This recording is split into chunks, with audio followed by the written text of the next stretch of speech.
Hi అండి, నమస్తే. నేను మీ Sonia. Welcome back to our channel smart Soni Shiva. ఈరోజు మన వీడియోలో ఇంట్లోనే ఈజీగా షవర్మాని ఎలా చేసుకోవాలో చూపించబోతున్నాను. చాలా సింపుల్ ఇంగ్రీడియంట్స్తో ఈజీగా చేసుకోవచ్చు. ఈ వీడియో చూసాక మీరు కూడా ట్రై చేసేయండి. వీడియోని స్కిప్ చేయకుండా లాస్ట్ వరకు చూసేయండి. ముందుగా షవర్మా కోసం చికెన్ని తీసుకోవాలి. నేను ఇక్కడ 1/2 kg చికెన్ని శుభ్రంగా వాష్ చేసుకొని ఇలా చిన్న చిన్న పీసెస్ లాగా కట్ చేసుకున్నాను అనమాట. ఇప్పుడు ఇందులోకి రుచికి సరిపడా ఉప్పు, అలాగే ఒక 1/2 టీ స్పూన్ దాకా పసుపు, ఒక 1 టీ స్పూన్ దాకా కారాన్ని వేసుకోవాలి. 1 టీ స్పూన్ దాకా అల్లం వెల్లుల్లి పేస్ట్ని కూడా ఫ్రెష్గా దంచుకొని వేసుకోండి. ఒక 1/2 టీ స్పూన్ దాకా గరం మసాలా, అలాగే 2 టేబుల్ స్పూన్ల దాకా ఫ్రెష్ కర్డ్ని వేసుకోండి, పెరుగుని వేసుకోండి.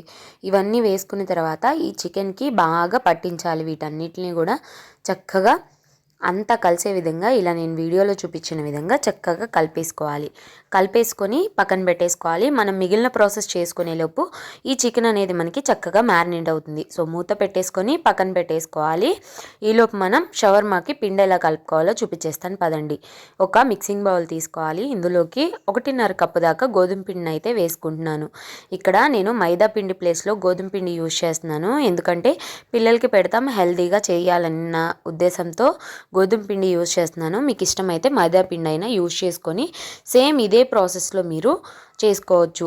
సో ఇప్పుడు ఇలా 1.5 కప్పు గోధుమ పిండి తీసుకున్న తర్వాత ఇందులోకి రుచికి సరిపడా ఉప్పు వేసేసుకున్న తర్వాత అంతా బాగా కలిసే విధంగా కలిపేసుకోవాలి. ఒకసారి ఇలా చక్కగా అంతా కలిపేసుకున్న తర్వాత కొంచెం కొంచెం నీళ్ళు వేసుకుంటూ పిండికి తగినన్ని కలుపుకోవాలి. సుమారుగా ఒక 1/2 కప్పు దాకా నీళ్ళు అనేది పడతాయి అన్నమాట. సో చక్కగా మనం చపాతీ పిండి ఎలా అయితే కలుపుకుంటామో అలాగే సాఫ్ట్గా కలుపుకోవాలి. చూడండి, పిండి ఇలా కలిపేసుకోవాలన్నమాట సాఫ్ట్గా. ఇలా కలిపేసుకున్న తర్వాత ఇప్పుడు ఒక 1 టేబుల్ స్పూన్ దాకా ఆయిల్ని కానీ లేకపోతే బటర్ని కానీ గీని కానీ వేసుకోవాలి. నేనైతే ఇక్కడ ఆయిల్ని వేస్తున్నాను. ఆయిల్ వేసేసుకున్న తర్వాత పిండికి అంతా కూడా బాగా పట్టించాలి. అంటే పిండికి చక్కగా ఆయిల్ని స్ప్రెడ్ చేసుకోవాలన్నమాట. ఇలా వీడియోలో చూపించిన విధంగా ఇలా చక్కగా అంతా కలిసే విధంగా పిండికి కలుపుకున్న తర్వాత ఈ పిండిని కొంచెం సేపు నానపెట్టుకోవాలన్నమాట. సో మూత పెట్టుకొని ఒక 15-20 నిమిషాల పాటు పక్కన పెట్టేసుకోండి. సో ఇప్పుడు స్టవ్ మీద ప్యాన్ పెట్టేసుకోవాలి. ప్యాన్ పెట్టేసుకున్న తర్వాత స్టవ్ మీద ఆయిల్ వేసేసుకోవాలి. ఒక 1 టేబుల్ స్పూన్ దాకా ఆయిల్ వేసుకోండి. ఆయిల్ వేసుకున్న తర్వాత ఆయిల్ హీట్ అయిన తర్వాత ముందుగా మనం మ్యారినేట్ చేసి పెట్టుకున్నాం కదా చికెన్ని. సో ఆ చికెన్ని ఇలా ప్యాన్ మొత్తం కూడా వేసేసుకోవాలి. సో చక్కగా చికెన్ అంతా కూడా ప్యాన్లో వేసేసుకొని మనం ఈ చికెన్ని ఫ్రై చేసుకుంటున్నాం అనమాట. సో ఇలా చికెన్ మొత్తం వేసేసుకున్న తర్వాత మీడియం ఫ్లేమ్లో పెట్టుకొని చక్కగా అటు ఇటు కలుపుకుంటూ ఫ్రై చేసుకోవాలి. ఇలా కలుపుకుంటూ ఫ్రై చేసుకోవడం మూలాన చికెన్ అనేది ఈవెన్గా ఫ్రై అవుతుంది. చూడండి, ఒక 5 to 10 మినిట్స్కి చికెన్లోంచి ఇలా వాటర్ అంతా సపరేట్ అయిపోయినాయి అనమాట. ఇప్పుడు మూత పెట్టకుండా కలుపుకుంటూ ఇలా ఫ్రై చేసుకుంటూ ఉంటే వాటర్ అన్నీ డ్రై అవుతూ ఇలా ఫ్రై అయిపోతుంది అనమాట. మనకి 10 to 15 మినిట్స్లో చికెన్ అనేది ఇలా చక్కగా వేగిపోయి చక్కగా అంతా కూడా ఉడికిపోతుంది. చూడండి, ఇలా చక్కగా వేగిపోయిన తర్వాత దీన్ని పక్కన పెట్టేసుకోవాలి. మనం ముందుగా పిండి కలుపుకున్నాం కదా, చూడండి గోధుమ పిండి మనకి డబుల్ సైజ్ అయిందనమాట. సో ఇలా ఉబ్బితే మనకి పర్ఫెక్ట్గా పిండి కలుపుకున్నట్టు అని అర్థం అనమాట. చూడండి, డబుల్ సైజ్ అయింది కదా. మళ్ళీ ఒకసారి అంతా కలిపేసుకొని చిన్న చిన్న బాల్స్ లాగా చేసుకోవాలి. నేను తీసుకున్న క్వాంటిటీకి 4 బాల్స్ అయితే వచ్చాయన్నమాట, మీడియం సైజ్వి. సో మీరు చిన్నవైనా చేసుకోవచ్చు లేదా ఇంతకన్నా పెద్దవైనా చేసుకోవచ్చు. సో చూడండి, ఇలా మీడియం సైజ్ బాల్స్ అనేవి 4 బాల్స్ వచ్చాయన్నమాట. సో ఇప్పుడు ఒక్కొక్కటే చపాతీ ముద్దని తీసుకొని పొడిపిండి చల్లుకుంటూ మనం చపాతీని ఏ విధంగా అయితే ఒత్తుకుంటామో పొడిపిండి వేసుకుంటూ అలాగే కొంచెం కొంచెం పొడిపిండిని వేసుకుంటూ ఈ చపాతీని రోల్ చేసుకోవాలి. చక్కగా ఇలా నేను వీడియో క్లిప్లో చూపించిన విధంగా రోల్ చేసేసుకోవాలి. మరీ మందంగా కాకుండా మరీ పల్చగా కాకుండా మీడియం సైజులో చక్కగా ఒత్తుకోవాలన్నమాట. నేను చూపిస్తాను చూడండి మీకు ఏ థిక్నెస్ అనేది ఉండాలో. మరీ పల్చగా ఉంటే మనకి గట్టిగా వచ్చేస్తాయి, మరీ మందంగా ఉంటే ఉడకవన్నమాట. సో వేగదు, లోపల దాకా పచ్చి పచ్చిగా ఉంటుంది. సో ఈ విధంగా మీడియం థిక్నెస్తో రోల్ చేసుకోవాలి. సో చూడండి, చక్కగా ఇలా ఒకదాని తర్వాత ఒకటి చపాతీని చేసేసుకొని వేడి ప్యానం మీద వేసేసుకోవాలి.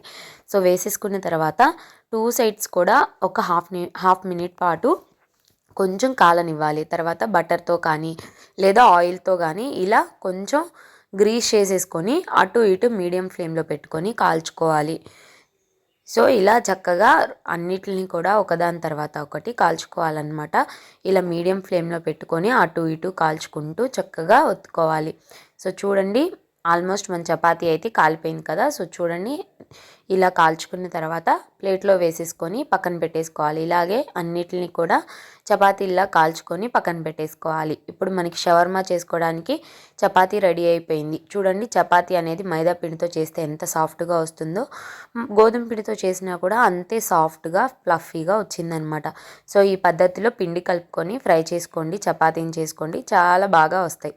సో ఇప్పుడు మనం ముందుగా చికెన్ని ఫ్రై చేసి పక్కన పెట్టుకున్నాం కదా, ఆ చికెన్ని ఇలా చక్కగా చిన్న చిన్న పీసెస్ లాగా కట్ చేసేసుకోవాలి. అలాగే వదిలేస్తే కనుక మనకి పీసెస్ అనేవి పెద్ద పెద్దగా ఉంటాయి. సో అందుకని ఇలా సన్నగా కట్ చేసుకోవాలన్నమాట.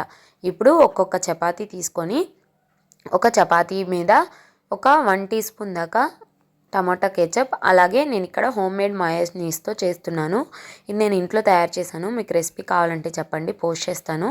సో ఇప్పుడు ఈ హోమ్ మేడ్ మయోనీస్ని ఒక 1 టీ స్పూన్ దాకా తీసుకొని ఈ టమాటా కెచప్ మీద వేసేసుకొని ఈ రెండింటిని చక్కగా అంత చపాతీ మొత్తం స్ప్రెడ్ అయ్యే విధంగా ఇలా చక్కగా స్ప్రెడ్ చేసుకోవాలన్నమాట.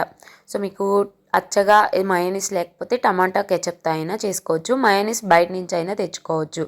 ఇలా అంతా స్ప్రెడ్ చేసుకున్న తర్వాత ఇప్పుడు మనం ముందుగా కట్ చేసి పక్కన పెట్టుకున్నాం కదా చికెన్ని చక్కగా ఇలా సెంటర్లోకి పెట్టుకోవాలి. ఇప్పుడు సన్నగా స్లైసెస్లా కట్ చేసుకున్న ఆనియన్స్ని కూడా వేసుకోవాలి. ఆనియన్స్ ఇష్టం ఉంటే వేసుకోండి, లేకపోతే స్కిప్ చేసేయచ్చు, వేసుకుంటే టేస్ట్ బాగుంటుంది. ఇలా ఆనియన్స్ కూడా వేసుకున్న తర్వాత పైనుంచి మళ్ళీ కొంచెం మయోనీస్ వేసుకోవాలి. వేసుకున్న తర్వాత ఈ చపాతీని చక్కగా ఇలా రోల్ చేసుకోవాలి. ఇలా రోల్ చేసేసుకున్న తర్వాత ఒక ఫుడ్ ర్యాపర్ కవర్లో స్టఫ్ చేసుకోవడమో లేదా అల్యూమినియం ఫాయిల్లో స్టఫ్ చేసేసుకొని ఇలా పిల్లలకి ఇచ్చేస్తే చాలా ఇష్టంగా తింటారు. చేసుకోవడం కూడా చాలా చాలా ఈజీ అండి. ఇలాగే అన్నిటిని కూడా రోల్ చేసుకొని చక్కగా సర్వ్ చేసుకోవటమే. ఇంట్లోనే ఈజీగా హెల్తీగా షవర్మాని అయితే చేసేసుకోవచ్చు. పిల్లలు చాలా ఇష్టంగా తింటారు. ఒకసారి తప్పకుండా ట్రై చేయండి, చాలా చాలా బాగుంటుంది. సో ట్రై చేశాక ఎలా వచ్చిందో మీ ఫీడ్బ్యాక్ని నాతో షేర్ చేసుకోవడం అస్సలు మర్చిపోవద్దు. ఈ వీడియో అయితే నచ్చిందనే అనుకుంటున్నాను. వీడియో కనుక నచ్చితే వీడియోని లైక్ చేయండి, మీ ఫ్రెండ్స్ అండ్ ఫ్యామిలీ రిలేటివ్స్కి షేర్ చేయండి. ఇంకా ఇలాంటి ఎన్నో ఈజీ అండ్ హెల్తీ రెసిపీస్ కోసం స్మార్ట్ సోనీ శివ ఛానల్ని సబ్స్క్రైబ్ చేయండి. ఈ వీడియో అయితే ఇంతే. మరొక మంచి వీడియోతో మళ్ళీ మీ ముందుకు వచ్చేస్తాను. అంతవరకు సెలవు. Bye all.